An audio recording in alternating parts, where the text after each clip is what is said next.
In a small village in Africa called Agunauko, there lived a woman named Amara who was known for her wisdom and kindness. Amara was loved by all, and when she gave birth to twins, a girl named Adobe and a boy named Obinna, the villagers rejoiced. However, joy turned to sorrow when Amara passed away shortly after giving birth, leaving the twins in the care of their father Ikenna. Ikenna, overwhelmed with grief and responsibility, remarried a woman named Amaka. After Ikenna remarried Amaka, it became clear that she did not care for Adobe and Obinna. Despite their father's love for his children, he was often away working, leaving the children at Amaka's mercy. Amaka's wickedness towards the children grew each day, and she treated them with increasing cruelty. Unlike Amara, Amaka was harsh and cruel, particularly towards the twins. She hated Adobe and Obinna, blaming them for their mother's death. She often maltreats them, giving them the least food and forcing them to do the hardest chores. From the early hours of the morning until late at night, Amaka forces Adobe and Obinna to complete all the household chores.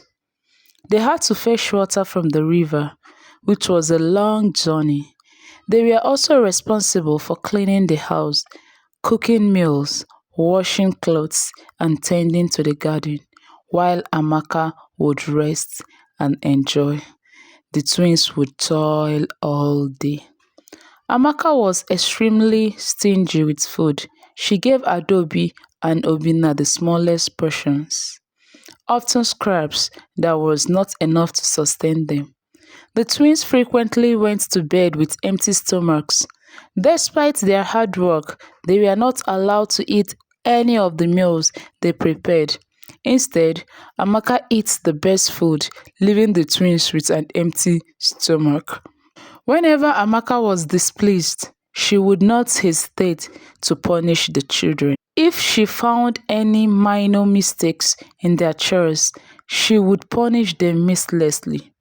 The twins learned to endure her harsh words and beatings, finding comfort only in each other's company. Amaka isolated the twins from the rest of the community. She stops them from playing with other children and attending village gatherings.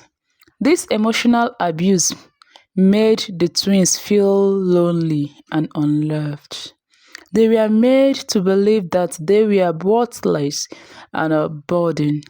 Whenever the twins managed to find small joy or a moment of happiness, Amaka would quickly squash them. If they found a way to make themselves happy or try to find extra food, Amaka would discover and destroy their efforts. She seemed to take pleasure in their suffering and ensured that they had no moments of peace or happiness.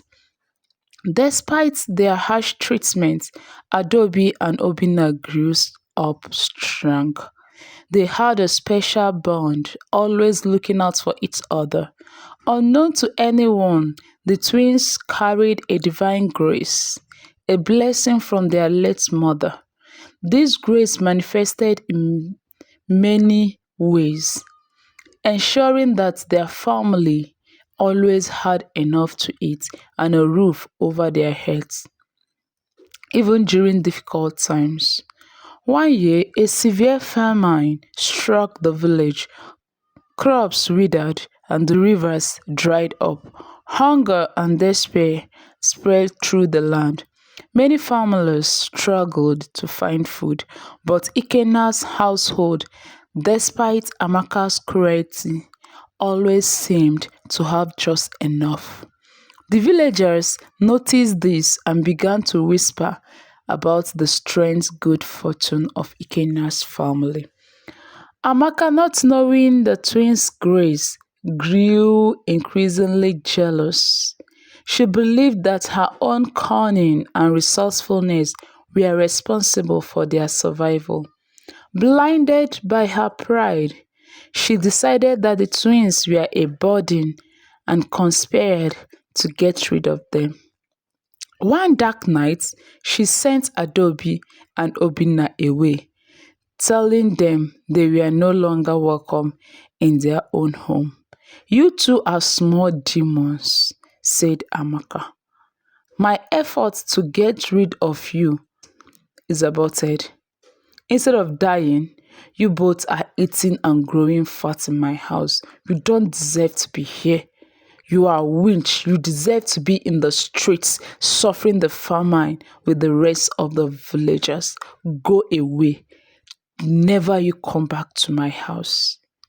Adobe and Obinna were crying, begging Amaka. Even the neighbors came to intercede for the twins, pleading with Amaka to let the children in, but she packed sand with her hand and cursed herself, saying, "If she allowed these children into this house, let the land kill her."